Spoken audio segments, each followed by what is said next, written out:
ساورکرات درست کردن سخته؟ نه، ولی اگر یه جاشو اشتباه بری مجبوری کل شیشه رو بریزی دور.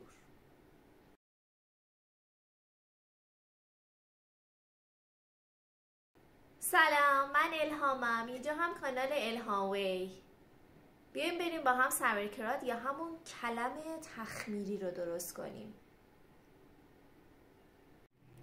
مواد مورد نیاز برای تهیه ساورکرات: کلم، هویج، زیره، فلفل سیاه و نمک دریا. ساورکرات اصلی فقط کلم هست و نمک دریا، اما چون من خب از طعم هویج هم خیلی خوشم میاد و یکم بوی کلم رو کاور میکنه، برای همین اون چیزی که خودم همیشه برای خودم درست میکنم و مورد علاقم هست هویج هم هست و فلفل سیاه و زیره هم بهش اضافه میکنم.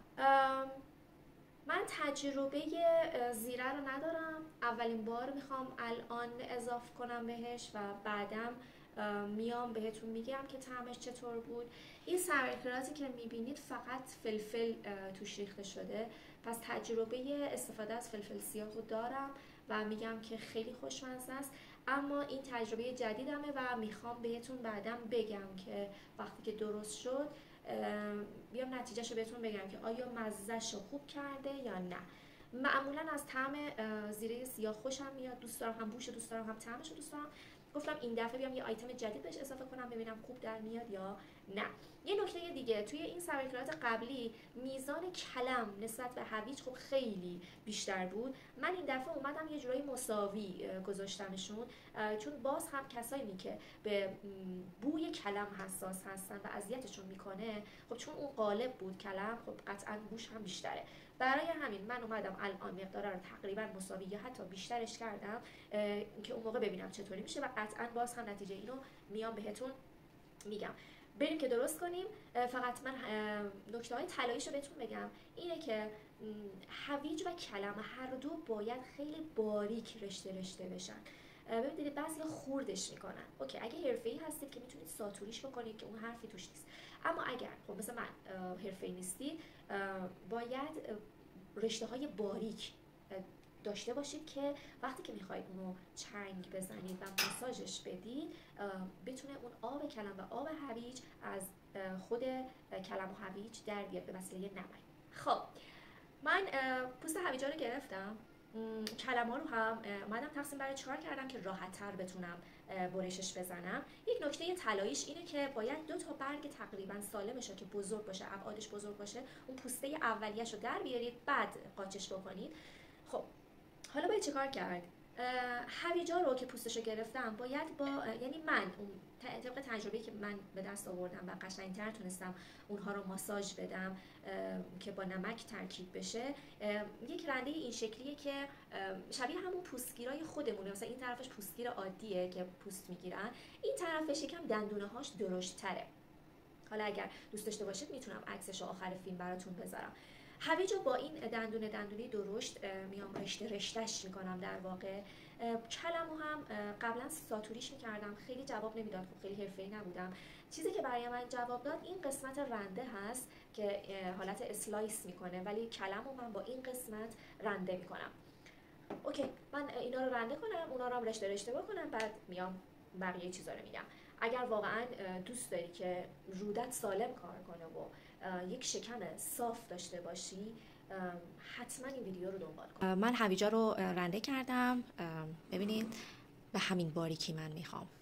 اینجوری جواب میده. ضخیم‌تر از این باشه وقتی ماساژش بدید خوب ماساژ نمیگیره و اون نتیجه مورد نظری که میخوایم رو به دست نمیاریم. کلم ها هم اینجوریه رنده میشه.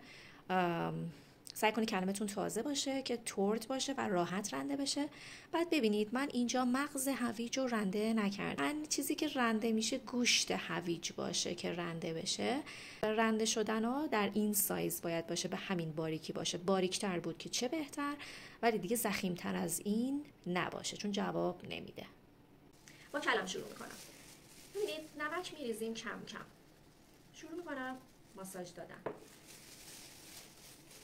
یکم زمان بره، سعی کنید سر خودتون رو به یه چیزی گرم کنید، حالا تلفنی صحبت کنید یا فیلم ببینید کنار خانواده، و همچنان اینو شروع کنید به ماساژ دادن. آروم ماساژش بدید، شبیه اون زمانایی هستی خسته هستید و واقعا دلتون میخواد یکی شروع کنه ماساژ دادن، شونه‌هاتون رو ماساژ بده.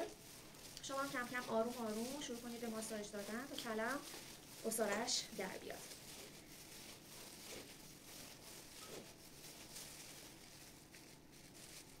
این زخیماشو من در میارم. این اتکه‌هایی هست که کلم ساقه‌هاش یکم زخیم هستن، من درشون میارم. دلخواهه میتونید شما در نیارید.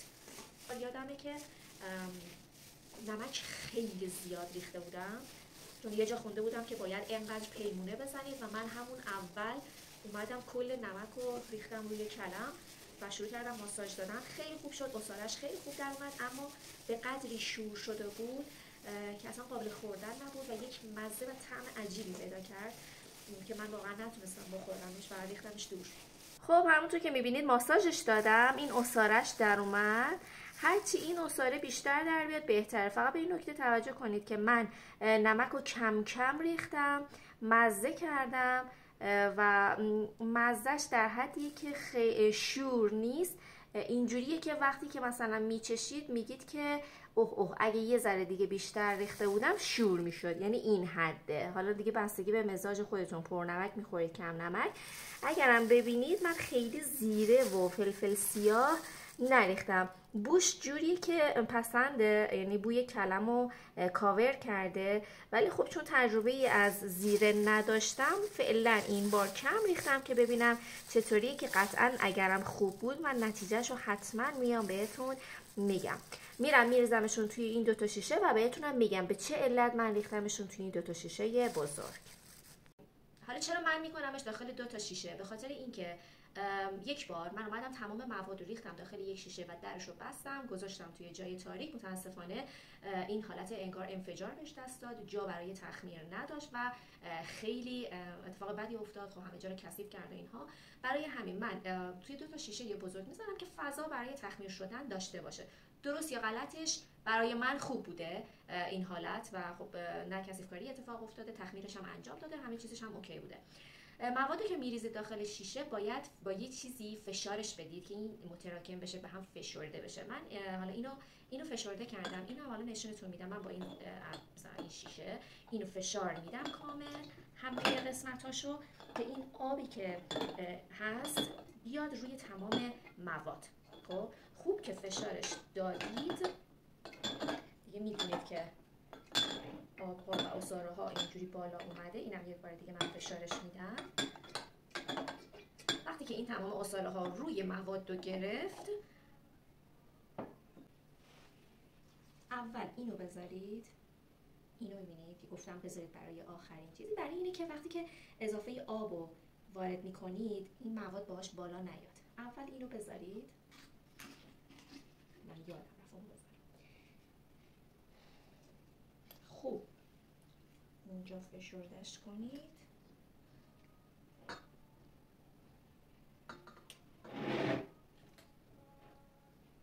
خوب که فشرده کردید روی تمام مواد رو کاور کرد، اون موقع شما بیاید بقیه آب رو بریزید روش. اینجا بشونید.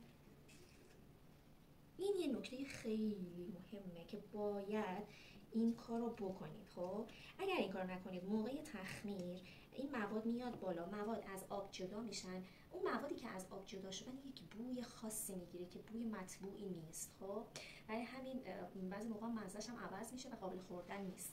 بنابراین این خیلی نکته مهمیه که باید این برگو آخرین مرحله بذارید حتما. برگو گذاشتیم، حالا اینا رو هم اضافه میکنیم، میریزیم روش.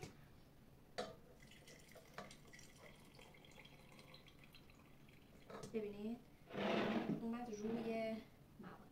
این الان حالت یک کاسه شد، آب رو به مواد نمیرسونه. نباید این اتفاق بیفته. میبینید باید یکم برگ رو کوچیک‌تر کنید یا فشرده ترش کنید. الان شد.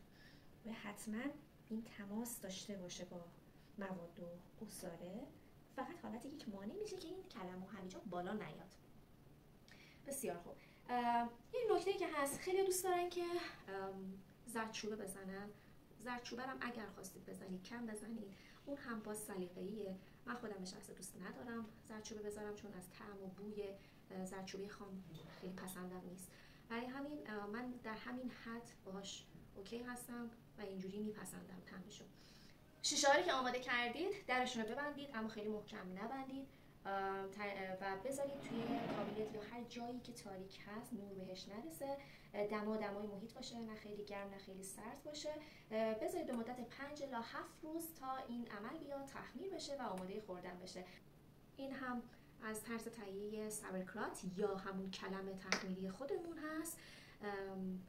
امیدوارم که خوشتون اومده باشه. حتما استفاده کنید، خیلی به دردتون میخوره. شاید یکم اذیتتون بکنه ولی میارزه. یه نکته دیگه که یادم اومد بگم که خیلی حجم زیاد درست نکنید. اینها بیشتر از 1 ماه نمیتونه دووم بیاره، مزهش متفاوت میشه، مزهش بد میشه. سعی کنید مواد رو به اندازه درست کنید که 2 هفته‌ای بخورید، دوباره برای 2 هفته بعدتون درست کنید، یا ماهی 1 بار برای خودتون درست کنید. دیگه نکته دیگه یادم نمیاد. فقط اگر ایده‌ای چیزی دارید برای اینکه کلم رو باریکتر رشته کنیم یا رندش کنیم که باز هم باریکتر از این بشه، ممنون میشم بهم بگید، چون هرچی مواد این میوه ها، این سبزیجات باریکتر رشته بشن، ماساژ دادن زمانش کمتره و ترکیبش با نمک و عصاره‌ای که ازش در میاد کمتر طول میکشه و بیشتر این عصاره در میاد. پس اگر ایده‌ای داشتید به من هم بگید، خوشحال میشم نظراتتون رو با من در میون بذارید. منو سابسکرایب کنید حتما. شما هم بیاین تو کامنت نظراتتون رو به من بگید و بگید که چه کارهایی کردید، شاید شما متفاوت‌تر از من درست کردید و حتی بهتر از من درست کردید. بیاین نظراتتون رو بگید، من خیلی خوشحال میشم. مرسی.